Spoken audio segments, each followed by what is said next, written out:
नमस्कार, कशिश न्यूज देख रहे हैं आप। मैं सुष्मिता राजू आपके साथ। बुलेटिन की शुरुआत बड़ी खबर के साथ कर लेते हैं। केंद्रीय गृह मंत्री अमित शाह पूर्णिया के एक होटल में अधिकारियों के साथ हाई लेवल मीटिंग कर रहे हैं। मेफेयर होटल में आयोजित इस बैठक में केंद्रीय गृह राज्य मंत्री नित्यानंद राय, बिहार के गृह मंत्री सम्राट चौधरी, डीजीपी, 12 जिलों के डीएम और एसपी के साथ एसएसबी और गृह मंत्रालय के अधिकारी भी मौजूद हैं। बैठक में सीमाई इलाकों की सुरक्षा, घुसपैठ की समस्या और आंतरिक नक्सलवाद जैसे मुद्दों पर चर्चा हो रही है।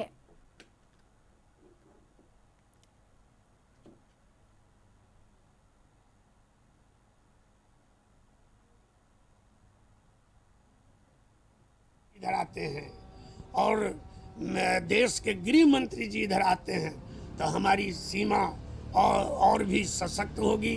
सीमा की चौकी पर काम कर रहे हमारे जो जवान हैं उनका मनोबल भी बढ़ता है।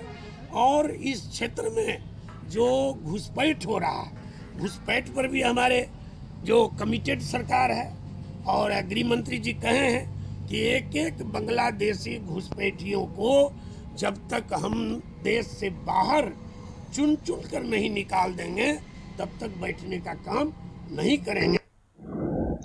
केंद्रीय गृह मंत्री अमित शाह मेफेयर होटल में लगातार मीटिंग कर रहे हैं। 11 बजे से उनकी मीटिंग शुरू हो गई है और इस मीटिंग में केंद्रीय गृह राज्य मंत्री नित्यानंद राय, बिहार सरकार के गृह मंत्री सम्राट चौधरी के अलावे डीजीपी और सेना के वरीय अधिकारी के साथ साथ गृह मंत्रालय भारत सरकार और गृह मंत्रालय बिहार सरकार के भी वरीय अधिकारी मौजूद हैं। और ऐसा माना जा रहा है कि इस मीटिंग में कोई बड़ा निर्णय, कोई बड़ा निर्देश गृह मंत्री की तरफ से दिया जाने वाला है। हम आपको बताएं कि जिस तरह से यहाँ पर एसआईआर हुआ था और एसआईआर में बड़ी संख्या में नाम छांटे गए थे, जो घुसपैठिए थे उनके नाम हटाए गए थे। अब वक्त आ गया है कि उन घुसपैठियों को, जैसा कि कल गृह मंत्री ने स्पष्ट तौर पे संकेत भी दिया है अररिया में अपनी सभा में कि अब यहाँ पर कोई भी जो है घुसपैठिए नहीं रहेंगे। उस बाबत जो है सो एक प्लान, एक्शन प्लान को लेकर के ये मीटिंग की जा रही है और आने वाले दिनों में ये कार्य रूप लेगा। अपने सहयोगी अमित के साथ जेपी मिश्र, कशिश न्यूज, पूर्णिया। संवाददाता जेपी मिश्र अधिक जानकारी के साथ फोन लाइन पर भी हमारे साथ जुड़ चुके हैं।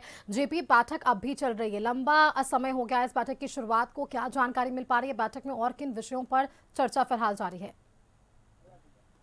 सुष्मिता, देखिए, हम इससे पहले कि हम आपको बैठक के बारे में बताएं, हम बस थोड़ी ही देर में आपको बैठक की वो तस्वीर भी देंगे जिस तस्वीर के माध्यम से ये पूरा वाकया समझ में आ जाएगा कि उस बैठक में गृह मंत्री के साथ साथ गृह राज्य मंत्री और बिहार के डिप्टी सीएम और गृह मंत्री सम्राट चौधरी भी मौजूद है और आला अधिकारी बैठक में मौजूद है। तो जो दिशा निर्देश है और बैठक के अंदर और भी किसी अधिकारी को घुसने का आदेश नहीं है, क्योंकि ये गोपनीय बैठक रखी गई है। तो वहां से बातें, जो सूत्रों के हवाले से बातें चलकर आ रही है, तो ये बात स्पष्ट है कि पूरे बैठक में कहीं ना कहीं घुसपैठ की समस्या हावी रहा है और बैठक में घुसपैठ का एक्शन प्लान तैयार किया गया है कि किस तरह से सीमांचल के इलाके में जो घुसपैठ है, घुसपैठी लोग हैं, बांग्लादेश के सब लोग हैं, उन्हें कैसे यहाँ से निकाला जाए, उसको लेकर के पूरा एक्शन प्लान इस बैठक में दिया गया है और उसको अब जल्द ही कार्यरूप दिया जाएगा। उसके लिए टाइम बाउंड भी गृह मंत्री के द्वारा फिक्स किया गया है कि इतने दिनों के अंदर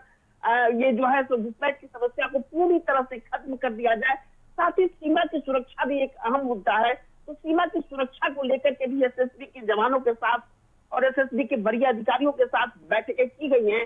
तो निश्चित रूप से दो अहम बातें हैं। एक तो सीमा की सुरक्षा, जो पूरा बॉर्डर है नेपाल का और बांग्लादेश की, ये बॉर्डर है, उस बॉर्डर में जो तस्करी की समस्या होती है, अक्सर जानवरों की तस्करी और भी मादक पदार्थों की तस्करी होती रहती है, उसको लेकर भी काफी सख्त दिख रहे हैं गृह मंत्री। और दूसरी जो सबसे अहम बात है, घुसपैठ को लेकर काफी सख्त है और अब वक्त आ गया है कि एक्शन प्लान आज बना है मीटिंग में और एक्शन प्लान के बाद इसको एक्सक्यूट कराने की पूरी प्लानिंग आज की मीटिंग में तय कर दी गई है। सुष्मिता। बिल्कुल जेपी मिश्र, बहुत शुक्रिया आपका हमारे साथ जुड़ने के लिए। खबर पर नजर बनाकर रखिएगा, पल पल के अपडेट्स के लिए लगातार आपसे संपर्क करेंगे। धन्यवाद फिलहाल के लिए आपका।